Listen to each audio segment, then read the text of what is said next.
siapakah aku? Jadi tema kita hari ini, siapakah aku? Bapak Ibu yang Tuhan Yesus kasihi, ketika berbicara siapakah aku, maka kita biasanya langsung memikirkan saya adalah namanya ini, saya adalah anak dari ini, dan alamat saya di sini. Nah, biasanya itu pertama sekali yang terpikir dalam pikiran kita. Nah, Bapak Ibu yang Tuhan Yesus kasihi, siapakah kita? Yohanes berkata, Yohanes 1 ayat 12 berkata, Bapak Ibu yang Tuhan Yesus kasihi, tetapi semua orang yang menerimanya diberinya kuasa supaya menjadi anak-anak Allah, yaitu mereka yang percaya di dalam namanya. Jadi Bapak Ibu yang Tuhan Yesus kasihi, siapakah aku? Kita adalah anak-anak Allah.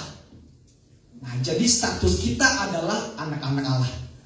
Siapakah kita di hadapan Tuhan? Kita adalah umat pilihan Allah itu sendiri. Nah, siapakah kita di hadapan Allah? Kita adalah gambarnya Tuhan.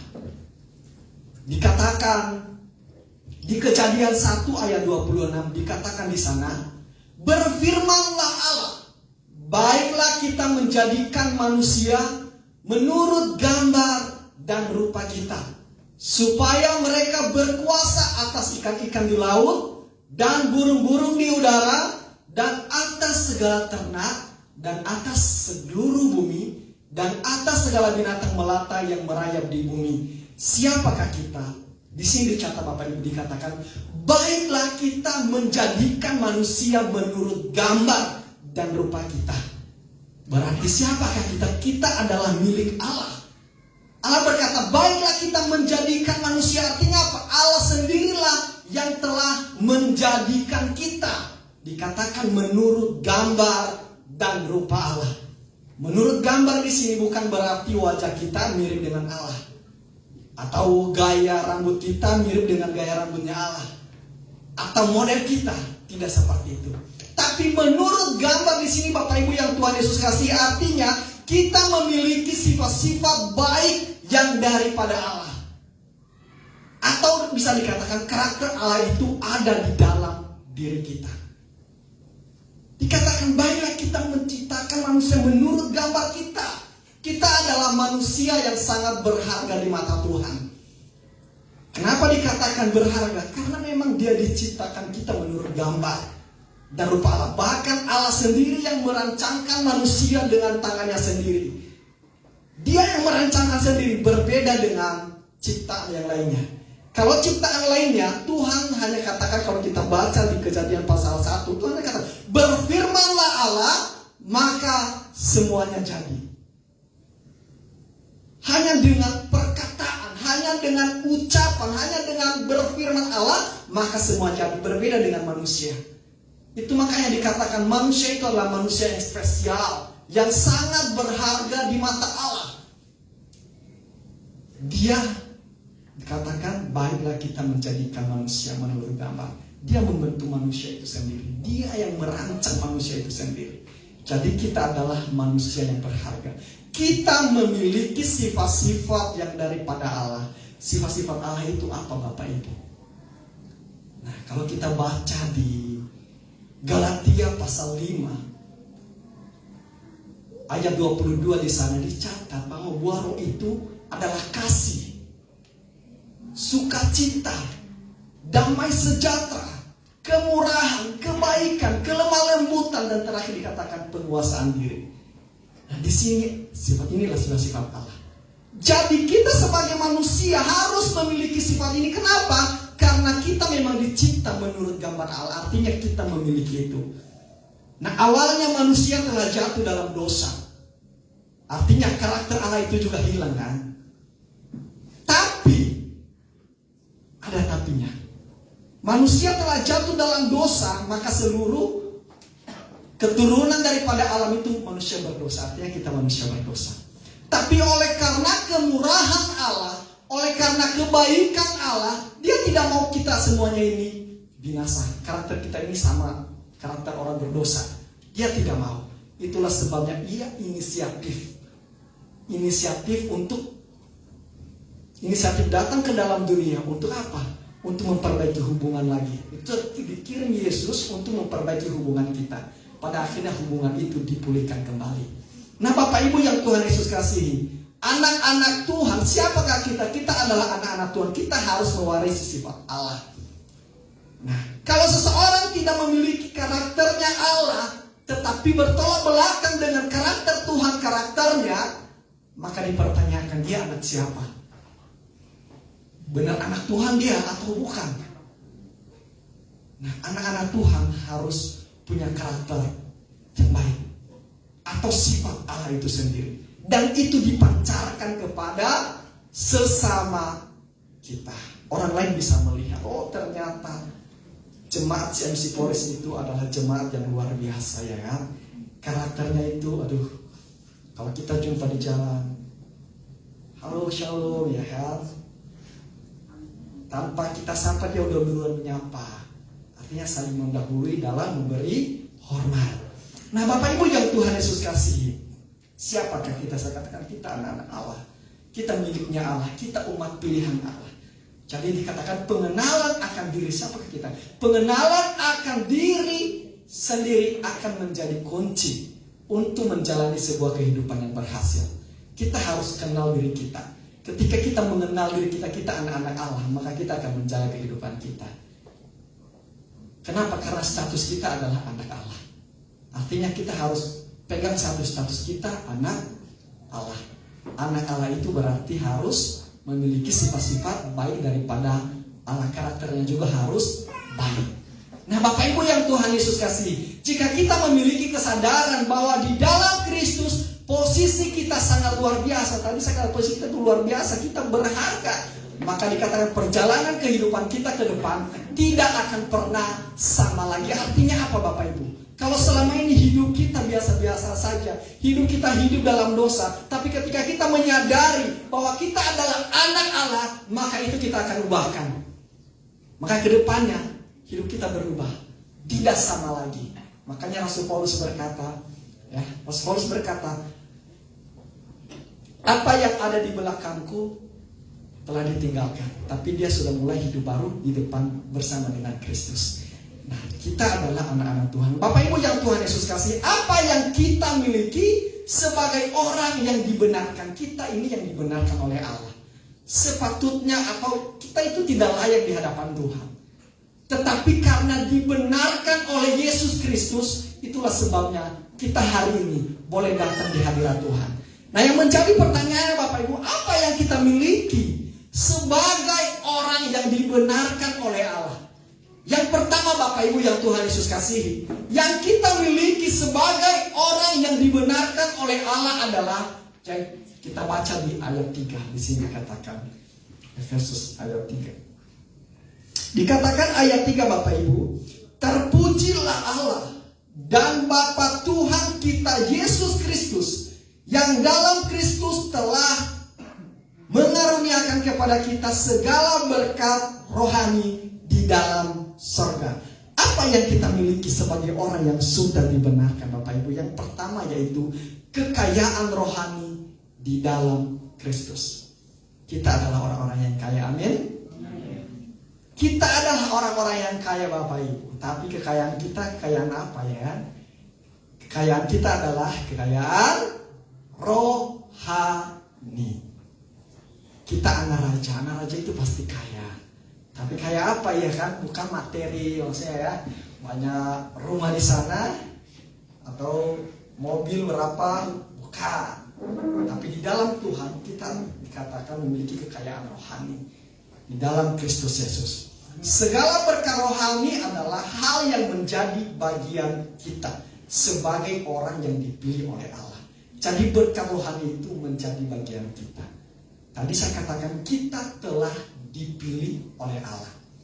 Nah, perhatikan 1 Petrus 2 ayat 9 sampai 10. Dikatakan di sana Bapak Ibu, kamu adalah bangsa yang terpilih, imamat rajani, umat yang kudus, bangsa kepunyaan Allah itu sendiri, supaya kamu memberitakan perbuatan-perbuatan yang besar daripada Dia.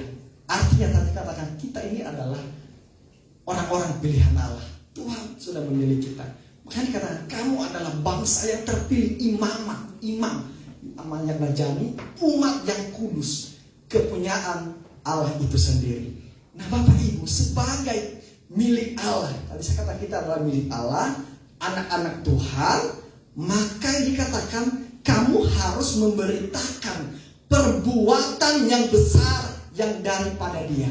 Nah yang menjadi pertanyaannya Bapak Ibu, apa perbuatan yang besar yang telah Tuhan lakukan dalam kehidupan kita? Nah ini juga pertanyaan lagi bagi kita. Apa perbuatan besar itu?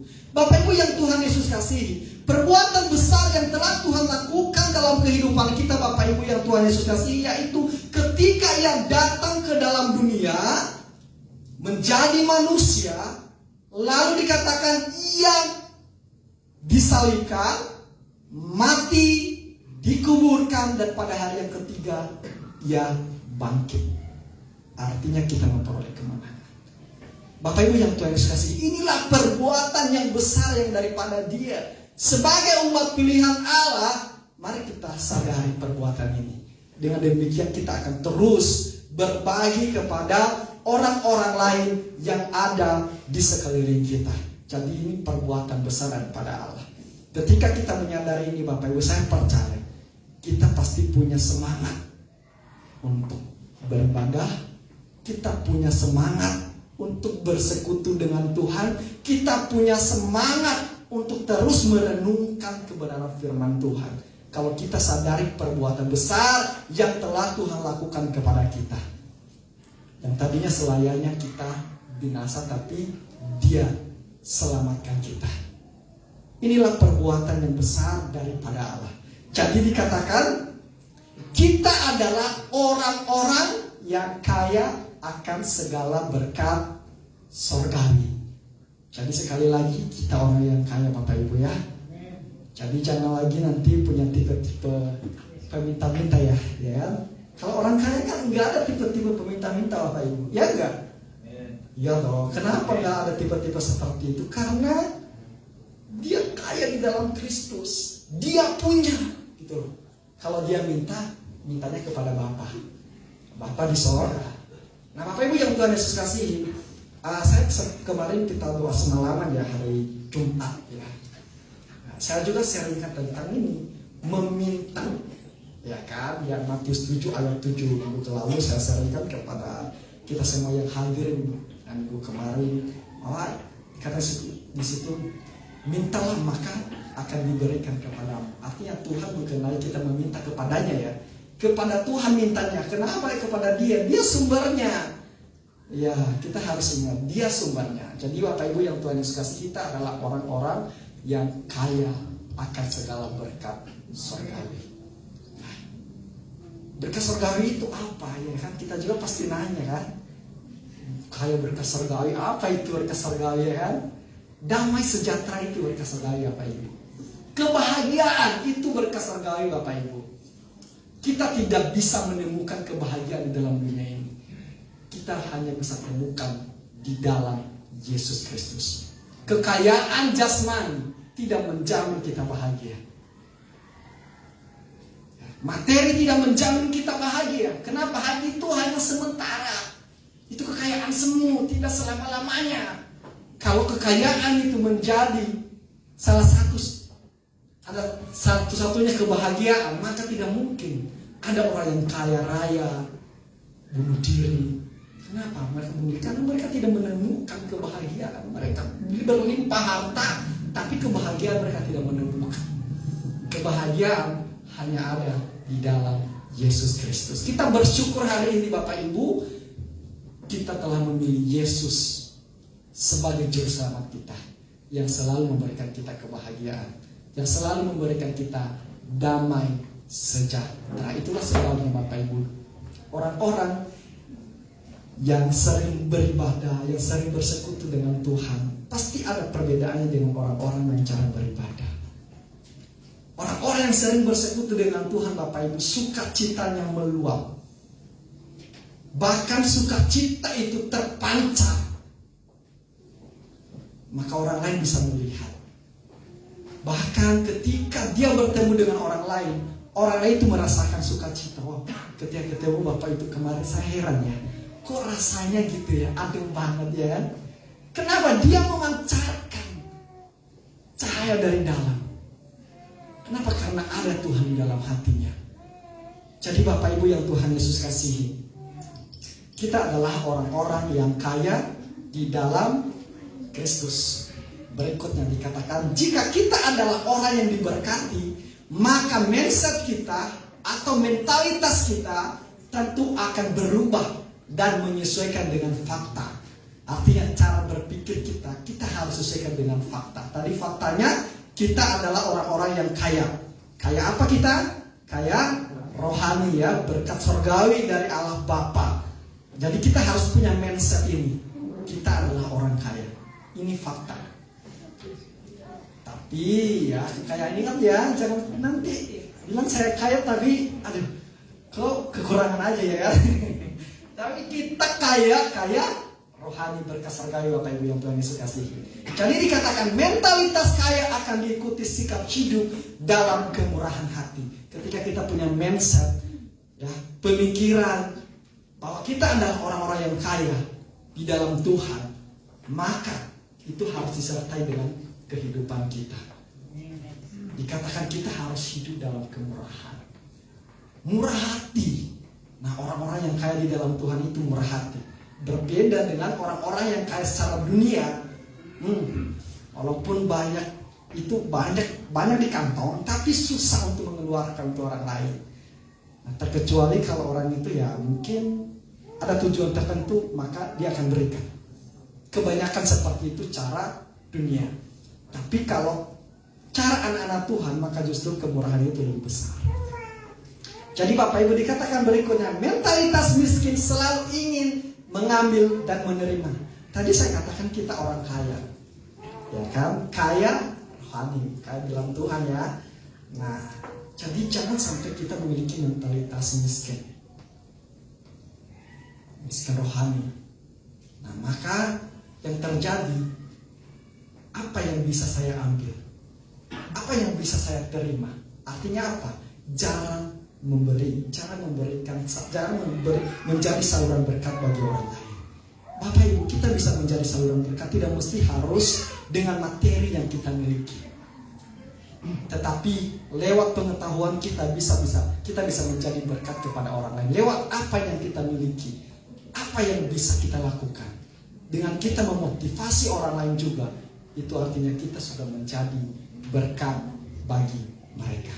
Itu yang pertama Bapak Ibu yang Tuhan Yesus kasih, yang kita miliki sebagai orang-orang yang dibenarkan di dalam Kristus Yesus, yaitu tadi kekayaan rohani.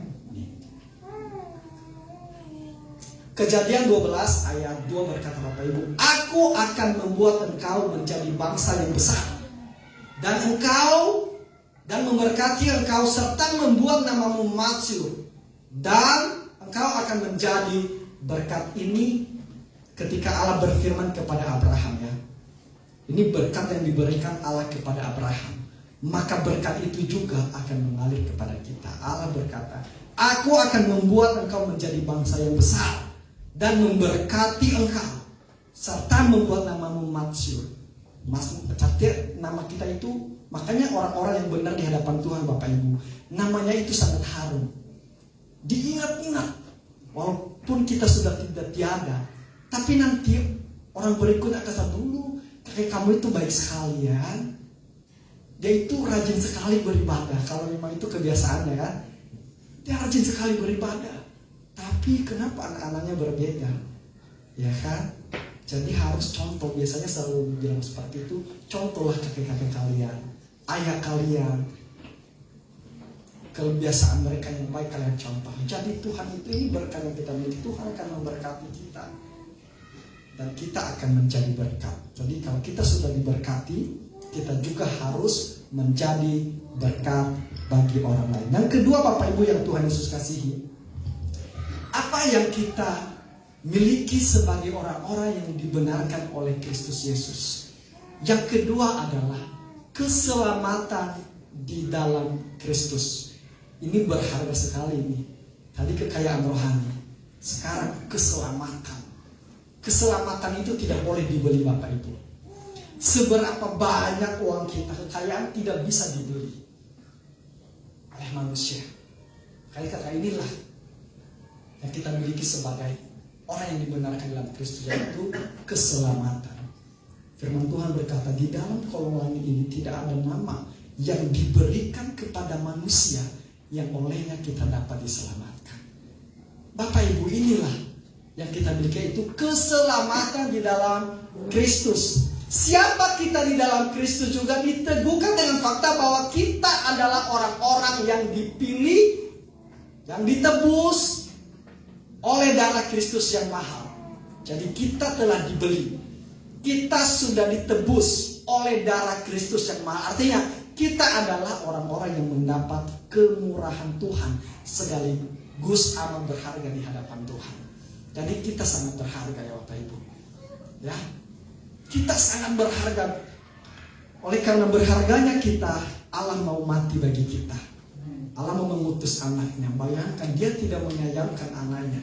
Karena kita berharga, dia mau mengutus anaknya. Dia mau anaknya itu rela mati hanya demi manusia.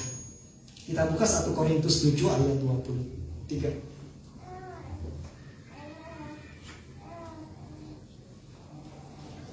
1 Korintus 7 ayat 23, begini firman Tuhan. Kamu telah dibeli dan harganya telah lunas dibayar. Karena itu janganlah kamu menjadi hamba manusia. Jadi kita sudah dibeli, sudah dibayar oleh apa? Oleh darah Yesus Kristus. Untuk itu dikatakan, jangan lagi kamu menjadi hamba manusia. Kita semua adalah hambanya Tuhan, amin? Amin. Nah, kita hambanya Tuhan, bukan lagi hamba manusia. Berarti kalau hambanya Tuhan, berarti kita harus memiliki ketaatan kepada Tuhan kita. Tuhan telah membayar kita. Jadi tidak ada lagi harga kita, sudah dibayar oleh Tuhan. Maka kita sebagai hamba-hamba Tuhan, anak-anak Tuhan, mari kita belajar dari Tuhan. Mari kita belajar menuruti apa yang Tuhan kehendaki dalam kehidupan kita. Karena kenapa dikatakan harga kita telah dibayar lunas. Dikatakan untuk kita yang berdosa, ia rela mati di kayu salib untuk menebus, membeli kita menjadi miliknya. Hal ini menunjukkan kita tidak lagi memiliki keraguan soal keselamatan yang kekal di dalam Kristus. Karena dasarnya jelas, bukan karena kebaikan atau perbuatan kita, melainkan karena anugerah Tuhan. Bapak Ibu ingat, keselamatan itu kita peroleh bukan karena perbuatan baik kita. Seberapa baiknya kita, itu tidak akan mempengaruhi. Tetapi keselamatan itu kita peroleh karena anugerah Tuhan. Nah, ini keselamatan Bapak Ibu yang Tuhan Yesus kasih. Efesus 2 ayat 8-9. Saya bacakan Bapak Ibu. Di sini kita melihat bahwa ternyata kita diselamatkan bukan karena perbuatan baik. Efesus 2 ayat 8-9. Begini firman Tuhan. Sebab karena kasih karunia kamu diselamatkan oleh iman. Itu bukan hasil usahamu, tetapi pemberian Allah. Ayat 9 berikutnya. Itu bukan hasil pekerjaanmu. Jangan ada orang yang memegahkan diri. Jadi Bapak Ibu, ingat, kita memperoleh keselamatan bukan karena kebaikan kita, bukan karena perbuatan kita, hanya karena kita memiliki iman, percaya di dalam Yesus Kristus. Kita beroleh keselamatan hanya karena kita percaya. Itulah sebabnya kita harus percaya kepada Yesus. Orang yang percaya kepada Yesus, mengaku bahwa Yesus adalah Tuhan, maka ia memberikan dirinya kepada Tuhan Yesus. Makanya kalau kita perjamuan itu biasanya dikatakan yang bisa ikut perjamuan kudus yang percaya dan yang sudah dibaptis. Artinya dia sudah dimeteraikan. Nah Bapak Ibu yang Tuhan Yesus kasihi, ya, kita beroleh keselamatan. Inilah yang kedua yang kita peroleh, yang kita miliki sebagai anak-anak Tuhan. Jadi jangan lagi memegahkan diri, dikatakan itu bukan hasil usahamu, tadi kata firman Tuhan. Itu bukan hasil pekerjaanmu, tetapi itu pemberian Allah. Bapak Ibu, berikutnya yang ketiga, terakhir nih. Biasanya kalau terakhir cepat. Nah, yang terakhir Bapak Ibu yang Tuhan Yesus kasihi, apa yang kita miliki sebagai orang-orang yang dibenarkan di dalam Kristus Yesus? Kita baca Efesus 1 kembali lagi. Yang tadi Efesus 1 ayat 13 dikatakan Bapak Ibu di sana. Di dalam Dia kamu juga, karena kamu telah mendengar firman kebenaran, yaitu Injil keselamatan. Di dalam Dia kamu juga ketika kamu percaya dimeteraikan dengan Roh Kudus yang dijanjikannya itu. Dan Roh Kudus itu adalah jaminan bagian kita sampai kita memperoleh seluruhnya, yaitu penebusan yang menjadikan kita milik Allah untuk memuji kemuliaannya. Yang terakhir Bapak Ibu, yang kita miliki sebagai orang-orang yang sudah dibenarkan di dalam Kristus Yesus, yaitu jaminan di dalam Kristus. Ada jaminan. Jadi Bapak Ibu, kita sangat bersyukur di dalam Kristus kita diberikan jaminan itu. Artinya kita tidak perlu ragu lagi. Agar keraguan kita akan posisi kita di dalam Kristus tidak pudar, Ia telah memberikan Roh Kudus di dalam kita sebagai jaminan. Jadi ketika Yesus terangkat di sorga, masih ingat peristiwa Yesus terangkat di sorga, lalu Ia berpesan kepada murid-muridnya, Ia akan memberikan Roh Kudus sebagai penghibur. Nah Bapak Ibu, kita bertanya Roh Kudus itu apa? Nah jadi siapa Roh Kudus itu, ya kan? Jadi Bapak Ibu, Roh Kudus adalah Allah yang hadir dalam diri manusia dalam bentuk roh. Artinya apa? Roh Kudus adalah Allah yang ada, tapi wujudnya tidak bisa kita lihat. Nah, sama halnya, Bapak Ibu percaya nggak kalau amin itu ada? Percaya ya? Bapak Ibu bisa merasakan nggak kehadiran amin? Bisa merasakan. Nah sama halnya kita, begitu Roh Kudus Bapak Ibu. Itu Roh Kudus itu roh yang ada, benar ada. Kita tidak bisa melihat, namun kita bisa merasakan kehadirannya dalam kehidupan kita. Itulah Roh Kudus. Tuhan telah memberikan jaminan ini kepada kita Bapak Ibu yang Tuhan Yesus kasih. Tadi dikatakan ada tadi dimeteraikan Bapak Ibu ya. Meterai itu tadi saya katakan tanda kepemilikan yang sah yang diberikan bagi setiap kita yang dipilih oleh Bapa, ditebus oleh Kristus. Dari awal saya sudah sampaikan bahwa kita adalah telah dipilih oleh Allah. Nah, kita sudah dipilih untuk ditebus. Nah, yang menjadi jaminan bahwa posisi kita di dalam Kristus begitu kuat adalah karena rohnya sendiri yang dimeteraikan di dalam kita. Jaminan rohnya itu adalah jaminan yang pasti. Yohanes 14 terakhir. Yohanes 14 ayat 16. Begini firman Tuhan Bapak Ibu yang Tuhan Yesus kasihi. Ayat 16 berkata, Aku akan meminta kepada Bapa, dan Ia akan memberikan kepadamu seorang penolong yang lain, supaya Ia menyertai kamu selama-lamanya, yaitu Roh kebenaran.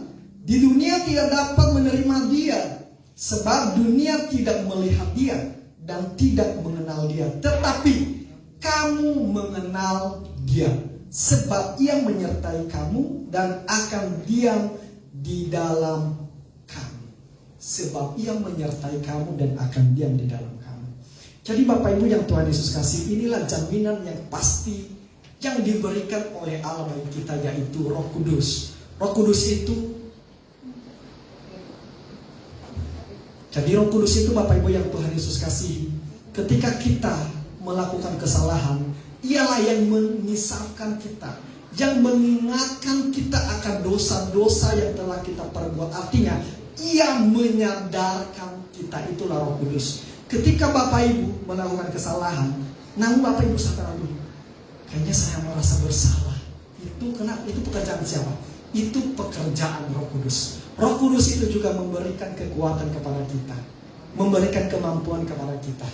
Jadi Bapak Ibu yang Tuhan Yesus kasihi, hari ini siapa kita di hadapan Tuhan? Kita anak-anak Allah. Kita harus pastikan kita anak-anak Allah.